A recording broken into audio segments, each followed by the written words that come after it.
Nih, kadang-kadang coba-coba suka gitu iseng, ya, betul. Suka-suka iseng gitu kan. Coba deh Persia dikawinkan dengan hasilnya kayak gimana kucing ya? garong gitu nggak ya? Nanti jadinya kucing apa ya? Mungkin itu penasaran mungkin ya mereka. Iya, jadi sebenarnya boleh tidak gitu kan? Itu.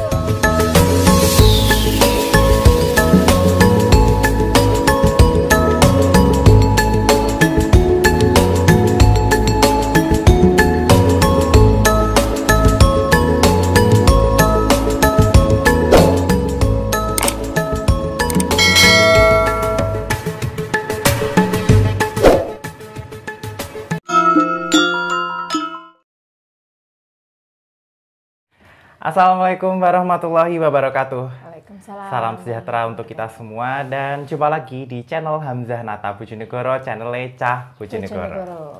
Nah, kebetulan kali ini kita sudah bersama dengan dokter hewan Elvia yang mungkin beberapa saat yang lalu kita sudah pernah collab juga ya iya, di YouTube betul. ini. Nah, kali ini kita kebetulan ini ya dok sudah membuka beberapa pertanyaan sebelumnya, yaitu kita mengambil tema terkait dengan bagaimana merawat dan juga memperhatikan kesehatan dari kucing gitu. Ini dok, sebelum masuk ke nanti menjawab pertanyaan dari beberapa pemilik hewan kesayangan yang sudah memberikan pertanyaannya, mungkin dokter Elvia bisa menyampaikan beberapa hal terkait mengapa sih kita perlu memperhatikan kesehatan dari kucing secara umum aja dok mungkin. Silahkan dok. Iya, terima kasih. Hai, ketemu lagi. Iya, betul. Senang sekali. Iya, baik. Berbicara tentang kucing, tentang kesehatan kucing terutama, sebenarnya kesehatan kucing itu sangat banyak yang perlu diperhatikan. Semuanya saling berkaitan. Nutrisi yang baik itu juga sangat mensupport kondisi tubuh kucing itu supaya selalu sehat. Kemudian lingkungan yang nggak bisa kita curi adalah terutama saat masa perubahan cuaca. Nah, seperti saat ini ya dok ya. Nah, betul. Hujan panas itu pasti stres ya. Jangankan kucing, kita juga stres nih gitu kan. Nah, sama seperti dengan kita, kucing juga mengalami itu, cuman mungkin kadang beberapa ini luput dari perhatian kita, stresnya seperti apa, seperti itu. Nah, kemudian kebersihan utamanya. Sekarang lagi booming banget, jaga kebersihan gitu kan. Apalagi di era COVID ini ya dok ya. Betul, nah kebersihan itu paling utama, terutama kebersihan kandang, kebersihan tempat dia main, kebersihan litter box-nya. Litter box itu tempat BAB-nya, urinasinya, kemudian yang selalu jadi permasalahan tempat makan dan tempat minum yang selalu lalai. Jangan lupa kucing itu juga butuh happy kan. Artinya kita pelihara kucing itu juga harus kita ajak sosialisasi, diajak main, ngomong, ajak ngobrol gitu kan, seperti itu. Jangan dicuekin aja gitu. Jadi nggak cuman kita aja yang merasa kalau dicuekin itu nggak suka, ternyata kucing juga perlu diajak ngobrol ya dok ya. Iya. Kucing itu apa yang ada di aura kita itu bisa terpancar dari kucing. Misalnya kita galak terhadap kucing, ya otomatis kucing suatu saat juga akan memberikan respon yang negatif. Iya, kenapa? Karena dia akan selalu merasa terancam. Itu kenapa dia mengambil responnya galak. Baik, baik. Nah, sekarang kita masuk dok ke pertanyaan yang beberapa saat yang lalu sudah masuk ke akun Instagram dan juga dari WA. Nah, yang pertama ini saya ingin membacakan pertanyaan dari akun Instagram @anang_ardi dari Jogja dok. Nih, jauh-jauh dari Jogja. Mengirimkan pertanyaan. Nah, ini lumayan banyak dok pertanyaannya. Saya bacakan ya dok ya? Satu-satu aja. Satu saya jawab, satu dijawab, satu dijawab. Yang pertama, kayak gini, pengen tahu tapi sebenarnya nggak nyangkut kesehatan dan perawatan kucing banget sih katanya. Nah, jadi gini, gimana tanggapan dokter hewan Elvi terkait kawin silang ras kucing beda bangsa? Yang saya tahu, memang persilangan ada yang terbilang masih wajar dan diperbolehkan, misalnya antara BSH dengan Scottish Fold. Nah, tapi kucing antar bangsa lain, misalnya Sphinx dan kucing bangsa LH, Persia dan lain-lain, apakah diperbolehkan atau bagaimana ya dok? Soalnya saya pernah menjumpai kasus dan beberapa kasus seperti pemacakan pejantan bengal dengan kucing apapun betinanya dan lain-lain, yang mana betinanya bebas dari bangsa apapun, katanya begitu. Agak rumit juga ya pertanyaannya. Mungkin Dokter Helvia sudah menangkap pertanyaannya seperti apa ya, Dok? Saintis banget ini pertanyaannya. Jangan-jangan ini mahasiswa genetik ya. Genetik sekali. Jadi oke. Di pet itu memang gimana ya? Fenotip yang kadang-kadang sebenarnya itu adalah sebuah fenotip yang negatif, misalnya seperti itu, memunculkan menghasilkan kucing-kucing yang justru kadang-kadang para pet lover itu malah gandrung gitu loh.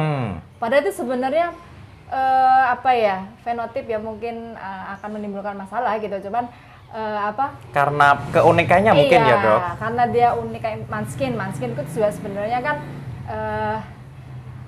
tadinya tidak sependek itu, sekarang jadi pendek kakinya gitu kan. Gitu. Tapi kan malah sebenarnya di pet lover itu malah suka gitu, di hobi sih seperti itu, jadi tidak ada patokan sebenarnya. Nah, gini, mengenai kawin antar bangsa, antar ras seperti itu, dokter-dokter itu banyak yang berbeda pandangan mengenai hal itu. Saya pribadi sebenarnya menyarankan kalau bisa sih ya sesamanya aja gitu. Misalnya Persia dengan Persia gitu kan. Kenapa? Karena ada beberapa breed memang kalau misalnya disilangkan dengan breed lain gitu, khawatirnya menimbulkan genetik baru yang memunculkan masalah kesehatan. Gitu. Khawatirnya seperti itu, dan itu nanti kan akan timbul masalah lagi tuh. Seperti memang ada beberapa breed yang memang khusus rentan terhadap penyakit tertentu seperti itu, ada di anjing dan di kucing ada seperti itu. Nah, khawatirnya kalau kita iseng nih, kadang-kadang coba-coba gitu ya, betul. Suka-suka iseng gitu kan, coba deh Persia dikawinkan dengan hasilnya kayak gimana kucing ya garong gitu nggak ya? Nanti jadinya kucing apa ya? Mungkin itu penasaran mungkin ya mereka. Iya, jadi sebenarnya boleh tidak gitu kan. Itu tidak ada larangan tertulis ya, Dok, larangan tertulis, tidak ada yang melarang juga. Hanya saja kalau pendapat saya pribadi, sebaiknya ya tidak dilakukan sesama bangsa aja, dengan supaya, alasan kesehatan. Betul, supaya nanti tidak timbul masalah. Ketika timbul masalah, Anda sebagai pemilik juga pasti akan bingung gitu kan? Iya, betul. Akan bingung, terus memunculkan masalah, dan masalah itu kadang juga ujung-ujungnya Anda harus mengeluarkan banyak biaya. Betul. Gitu. Nah, tadi itu jawaban dari Dokter Elvia mengenai pertanyaan dari @anang_ardi yang nomor 1. Nah, ini masih ada lagi, Dok, pertanyaan yang kedua. Ya. Borongan ini pertanyaannya. Boleh. Nah, yang kedua ini pertanyaannya gini, Dok. Apa penyebab utama silent hit dan penyebab keterlambatan PPE pada kucing? Gimana, Dok, ini, Dok? PPE apa ya? PPE apa nih, Dok? saya agak bingung mungkin ya. PPE apakah benar postpartus estrus? Jadi estrus setelah postpartus, apa itu yang ditanyakan? Ini nggak bisa mungkin ditanya itu ya, langsung, Dok. Kalau memang itu yang ditanyakan, gini. Jadi keterlambat yang saya temui, saya sebagai praktisi, jadi saya temui apa yang pernah saya tangani di Donavet gitu. Itu umumnya begini, kita kadang-kadang pemilik itu lalai ketika masa gestation, masa kehamilan gitu. Jadi ketika masa kehamilan, lalainya itu di nutrisi. Gitu. Jadi asupan nutrisinya, makanya beberapa kasus itu kucingnya ketika hamil dia kelihatan gendut karena kan hamil kan, perutnya gede gitu. Tapi sebenarnya nutrisinya habis. Nah, ketika dia sudah melahirkan kemudian menyusui, itu baru kelihatan tuh tulang belulangnya gitu. Iya, karena udah keluar tadi ya dok. Ditambah dia menyusui. Ya, nah itu kadang-kadang karena nutrisinya jauh, tidak gitu kan, tercukupi. tidak tercukupi, akhirnya hormon-hormonnya ada di tubuhnya juga terganggu, termasuk hormon estrusnya seperti itu. Akhirnya tidak muncul hormon estrusnya. Nah seperti itu, makanya sering ini yang saya tekankan kepada pemilik ketika berencana mengawinkan kucingnya itu sudah harus mulai support nutrisi. Oh iya. Gitu. Betul. Jadi kalau di Donavet, kalau misalnya Anda datang konsultasi nih gitu, konsultasi, dok ini sudah saya kawinkan misalnya gitu, itu biasanya langsung saya kasih saran untuk nutrisi untuk yang hamil. Bagaimana? Makanan nutrisi ini makanan ya. Betul. Nutrisi untuk hamil, kemudian nutrisi untuk menyusui. Itu juga berbeda-beda. Betul. Berbeda-beda. Sangat berbeda dengan ketika dia tidak mengalami masa itu gitu. Nah kalau nutrisinya tidak mencukupi, ya gimana dia mau estrus? Jadi hormon estrusnya terlambat ya dok ya. Betul. Sehingga mungkin itu yang menjadi penyebab keterlambatan dari PPE. Iya. Oke, mungkin itu menjawab ya dari pertanyaan Anang_Ardi. Nah ini ada 2 lagi dok. Nah ini yang ketiga. Ini yang ketiga dari Anang Ardi. Ya. Pertanyaannya adalah, apa penyebab kucing sering spraying? Lalu cara mengatasinya bagaimana dok? Nah. Oke. Kenapa kucing spraying? Kucing emang spraying. Jadi gini, kucing itu kan memang sebenarnya dia dominan ya, dominan dan soliter dia. Artinya kenapa dia spraying? Karena dia memang menandai wilayahnya. Betul. Kenapa dia spraying? Dia menandai jalannya. Iya. Misalnya dia jalan nih jauh kemana, dan dia kan harus bisa pulang tuh. Nah itu dengan cara dia spraying gitu. Nah kemudian biasanya spraying umum terjadi kalau di sekitar situ ada betina yang birahi. Kalau ada yang betina yang birahi atau betina yang estrus, pasti dia akan melakukan spraying. Itu juga untuk menandai wilayahnya bahwa ini rumah saya loh, betul. Gitu, itu wilayah saya loh. Teritorinya. Teritori seperti itu. Jadi sebenarnya itu bukan hal yang nggak wajar, negatif itu wajar, gitu wajar ya, aja. ya normal Dan mereka aja. memang harus seperti itu. Kalau nggak dia nggak punya teritori, maka dia akan mengalami stres tersendiri. Jadi itu memang sifat alami dari kucing ya dok ya. Iya, Dan betul. buat yang belum tahu spraying itu apa, spraying itu adalah kegiatan kucing menandai wilayahnya dengan cara buang urin ya dok ya. Dia seperti urinasi, cuman kalau urin kan memang banyak jumlahnya, dia hanya spray aja di beberapa dan itu terjadi spot. pada kucing jantan ya dok ya? Iya, dan itu memang mengganggu. Kenapa mengganggunya? Karena dia memunculkan bau yang nggak hilang-hilang. Iya, mungkin agak berbeda dengan urin ya dok ya, dia baunya mungkin lebih... Iya, baunya lebih menyengat dan lebih nempel, nah seperti itu. Gitu. Nah itu mungkin fungsinya tadi ya dok ya, untuk menandai wilayahnya itu tadi. Iya, untuk menandai wilayahnya. Jadi jangan khawatir jika kucingnya mengalami spraying tadi ya. Nah ini dok yang terakhir dari Anang. Yang keempat dok, apa yang menyebabkan sebagian kucing intoleran terhadap laktosa dok? Wah, saya harus nanya dulu sama ahli genetika nih. Enggak. Gimana nih dok? Jadi gini, saya sebagai praktisi, saya jawab yang praktis aja ya. Jadi kenapa sebagian kucing intoleran? Karena memang beberapa saluran pencernaan kucing itu intoleran terhadap susu sapi dan susu kambing. Gitu ya. Makanya itu kenapa beberapa perusahaan itu membuat membuat susu khusus untuk kucing gitu. Ada beberapa yang berusaha pemilik nih gitu kan, karena mungkin belum tahu kalau ada susu kucing, ada susu khusus untuk kucing gitu kan. Ada contohnya nggak dok? Ini. Nah kebetulan di depan nih. Saya iklan nih, tutup deh iklannya.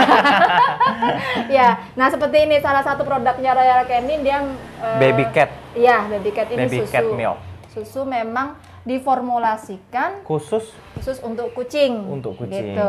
Jadi kenapa diformulasi seperti itu? Karena ya itu tadi, kucing memang mengalami intoleransi terhadap susu sapi. Kan laktosanya tinggi tuh di susu sapi seperti itu. Nah, terus apakah semua? Ya itu individual sebenarnya reaksinya. Dan kok ada yang iya, ada yang enggak seperti itu. Seperti saya bilang tadi, itu individual. Kemudian biasanya kok Nah, reaksinya itu ada yang langsung, ada yang enggak gitu. Maksudnya gitu. langsung gini. Gimana tuh, Dok? Ketika langsung itu dia reaksinya langsung diare. Gitu, langsung diare di kitten itu, maksudnya baby catnya itu. Nah, tapi ada yang nggak langsung. Nggak langsungnya gimana? Nggak langsungnya ya dia pertumbuhannya nggak bagus. Oh, jadi Gitu. lebih ke jangka panjangnya ya, Dok Iya, ya? karena kan serapan di ususnya yang Tidak nggak bagus. iya. Oke, betul. Nah, jadi itu teman-teman atau khususnya kepada Anang Ardi yang menyebabkan sebagian kucing itu intoleran terhadap laktosa. Mungkin juga terjadi juga kepada manusia ya, Dok ya. Mungkin ada beberapa juga yang intoleran terhadap laktosa. Betul. Oke, Dok, sekarang kita beranjak ke pertanyaan dari yang lain. Nah, ini ada pertanyaan dari Nadia dari Surabaya nih. Nih, pertanyaannya kayak gini. Info steril kucing area Sumberjo dong. Kasihan kucingnya Ginanti mana terus. Ginanti itu siapa ya? Jadi ini ceritanya teman aku nih, Dok. Nih ngasih pertanyaan kayak gini nih. Mungkin Dokter Evia bisa menyarankan gitu. Gimana lokasi untuk steril? Oke. Kalau di Donavet sendiri bisa, kami memberikan layanan steril juga untuk kucing, jantan maupun betina. Dan juga biasanya kalau untuk steril kami juga ada mensyaratkan rawat inap setelahnya. Gitu. Jadi kalau di Donavet terutama untuk yang betina ya, karena yang betina itu steril di betina dan jantan kan beda gitu. Betul. Kan. Di betina itu kita melakukan bedah besar untuk OH itu, untuk steril itu. Jadi kita harus melakukan perawatan setelahnya. Setelah pasca operasi ya, Dok? Betul. Nah, kadang-kadang yang menjadi titik kritisnya adalah pasca operasinya itu, perawatan pasca operasi. Kalau jantan paling sekitar 2-3 hari sudah bisa pulang. Gitu. Biasanya kalau betina berapa hari, Dok? Kalau betina 1 minggu. 1 minggu. Tapi kalau misalnya itu mau dirawat di rumah boleh, tapi kita akan pantau terus dari jauh dan juga ya, ada Dok, syaratnya. Gitu. Nanti kita berikan tips. Nah, itu mungkin menjawab pertanyaan dari Nadia tadi dari Surabaya, dan juga ini, Dok, dari komentar di YouTube saya juga ada beberapa memang yang bertanya tentang ini steril. Kira-kira bisa nggak sih di Donavet? Nah, ini mungkin terjawab di sini juga ya. Di Donavet menyediakan jasa untuk steril kucing, baik jantan atau betina. Oke, itu semoga terjawab ya. Ditunggu ya kucing bagi nanti. Oke, Dok, ini pertanyaan dari selanjutnya. Ini mungkin dokter kenal ya. Ini dari Okta atau biasanya dipanggil Cece. Ini dari Bogor nih, Dok. Oh iya. Tapi pertanyaannya melenceng, Dok. Apa itu? Karena berhubung titip pertanyaan, jadi saya harus menyampaikan nih, Dok. Dokter Elvi kangen aku nggak? Oh iya. Hai. Segera pulang ke Bojonegoro ya. Tuh, jadi nanti ditunggu Dokter Elvi untuk kolaborasinya bersama Dokter Hewan di Bojonegoro nih. Dia kelas yang luar biasa. Oke, salam dari jauh ya buat Okta. Nah, ini, Dok, terakhir pertanyaan. Jadi karena ini memang pertanyaannya terbatas, Dok, dan saya membukanya baru kemarin malam, dan jadi cuma semalam dan pagi ini langsung ditutup pertanyaan. Jadi cuman terkumpul segini pertanyaan, tapi mungkin ini bisa berguna untuk beberapa yang tidak bertanya ya. Nah, yang terakhir ini ada pertanyaan dari Mbak Ulil dari Bogor, Dok. Wah, jauh sekali. Kalau kucing jantan setelah di steril, apakah masih bisa kawin ya, Dok? Gimana, Dok? Oke. Kucing jantan itu sterilnya adalah dengan cara kita mengangkat organ reproduksinya, di mana di situ yang pabrik ya, istilahnya gitu, pabrik pembuat sperma. Dan di situ juga pabrik beberapa hormonal di situ. Nah, setelah itu diambil, apakah kucing masih menunjukkan gejala ingin kawin gitu kan? Ada beberapa yang masih gitu kan, tapi ada banyak juga yang tidak sama sekali, tidak menunjukkan gejala kawin itu sampai menaiki betinanya gitu, seperti itu. Nah, tapi yang jelas adalah walaupun dia masih ada syarat untuk kawin atau terjadi sampai dia menaiki gitu bahasanya ya, melakukan perkawinan sama betinanya, itu tidak akan menghasilkan anak, intinya seperti itu. Jadi kemungkinan untuk bisa kawin itu masih mungkin terjadi, Iya, tapi mungkin jarang kemungkinannya sekali. lebih sedikit Iya, ya dok. Cuman kalaupun dia kawin nanti tidak akan menghasilkan keturunan betul. karena pabriknya tadi penghasil spermanya sudah diambil. Iya, sudah diambil. Nah, itu. Yang sering, oke, sorry nambahin. Yang sering jadi pertanyaan itu gini. Oh, taunya itu steril itu hanya di betina, di yang kucing cewek gitu. Padahal enggak, sebenarnya kucing jantan pun juga kita bisa laksanakan steril seperti itu. Nah, kemudian milih mana, jantan apa betina? Ya dua-duanya beresiko gitu. Dua-duanya kalau bisa sih dua-duanya juga steril. Terus kadang-kadang gini, kasihan nanti dia nggak bisa punya serat kawin. Gitu.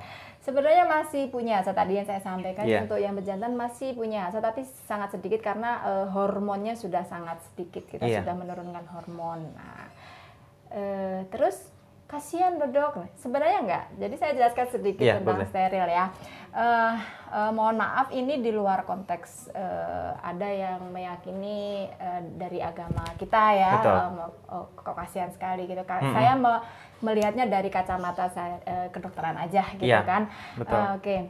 Jadi steril itu sebenarnya kalau dari sisi kedokterannya dia justru akan mensejahterakan si kucing itu sendiri. Kenapa? Karena ketika terjadi proses perkawinan, terjadi perebutan betina. Jadi ketika ada satu betina itu birahi di lingkungan tersebut, maka jantan itu nggak hanya satu yang datang, gitu. Jadi lebih dari dua kadang gitu. Nah itu untuk memperebutkan si betina itu. Nah disitulah terjadi perkelahian. Kompetisi ya dok ya. Karena terjadi perkelahian merebutkan si betina itu, disitulah ada kontak.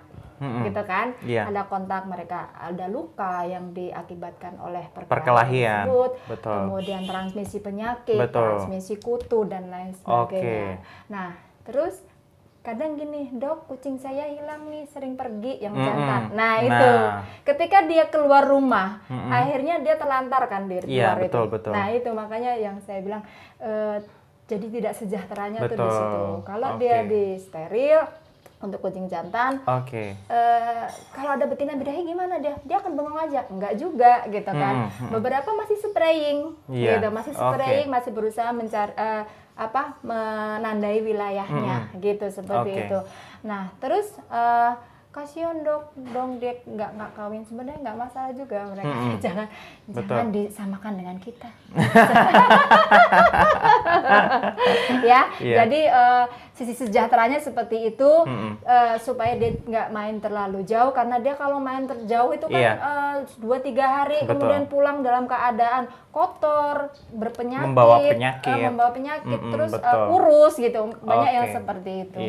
Jadi itu kalau dilihat dari kacamata kesehatan atau dari kacamata seorang dokter hewan, itu ternyata memiliki banyak keuntungan ya dok dari proses sterilisasi itu, baik dari jantan ataupun betinanya ya dok. Nah itu tadi kita sudah menjawab beberapa pertanyaan yang disampaikan oleh teman-teman baik melalui Instagram maupun dari Japri, dari WA gitu ya. Nah sekarang ini dok, mungkin karena kita sekarang ini kan kebetulan fokus ke hewan kesayangan yaitu kucing dok, mungkin ada pesan dari dokter Elvi untuk para pecinta atau para pemelihara kucing ya dok ya. Bagaimana sih pesan dari seorang dokter Elvi ini kepada mereka agar tetap kucingnya itu terjaga kesehatannya dok? Seperti yang saya sampaikan di awal tadi, satu adalah pemenuhan nutrisi. Berikan nutrisi yang sesuai dengan kebutuhan kucing, kucing yang kita miliki. Nah, yang sesuai bagaimana? Ya, yang kitten ya kasih makanan untuk kitten, yang edal kasih makanan untuk yang edal. Yang edal itu maksudnya dewasa. Ya, 1 tahun ke atas itu edal gitu. Kalau untuk Maine Coon 15 bulan itu baru dikatakan edal gitu kan.